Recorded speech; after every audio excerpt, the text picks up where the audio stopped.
భారతదేశంలో నుంచి పాకిస్తాన్ విడిపోయింది. భారత్ అంగీకరించాక ఒక సిస్టమేటిక్ అంతే తప్పించి పాకిస్తాన్ మన మీద యుద్ధం చేసి గెలిచి ఆ పైన వాళ్ళు డిక్లేర్ చేసుకోలేదు. భారతదేశం ఇచ్చిన భిక్ష పాకిస్తాన్. బట్ పాకిస్తాన్ నుంచి బంగ్లాదేశ్ విడిపోయినప్పుడు సహకరించి బంగ్లాదేశ్ ఏర్పడడానికి ప్రోత్సహించింది మనం. ఆ బంగ్లాదేశ్ డిక్లేర్ చేసుకుంది, మేము పాకిస్తాన్ నుంచి బయటకు వచ్చి మాది స్వతంత్ర దేశం అని డిక్లేర్ చేసుకుంది బంగ్లాదేశ్. ఇప్పుడు అదే డిక్లరేషన్ అంటే పాకిస్తాన్ నుంచి ఒక రాష్ట్రం విడిపోయింది, ఇప్పుడు ఇంకొక రాష్ట్రం విడిపోయినట్టుగా ప్రకటించుకుంది. పాకిస్తాన్ సర్కార్కి బెలూచిస్తాన్ ఉద్యమకారులు షాక్ ఇచ్చారు.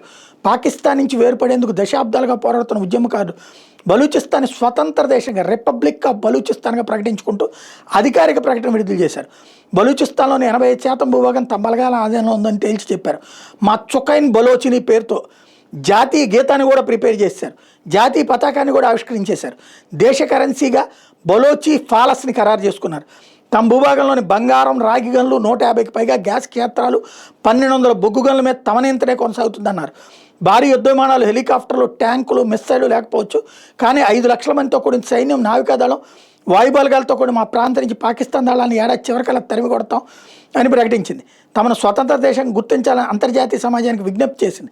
భౌగోళికంగా బెలూచిస్తాన్ పాకిస్తాన్లోని అతిపెద్ద రాష్ట్రం, ప్రావిన్స్. దాదాపు 44% భూభాగం ఈ ప్రాంత పరిధిలోనే ఉంటుంది.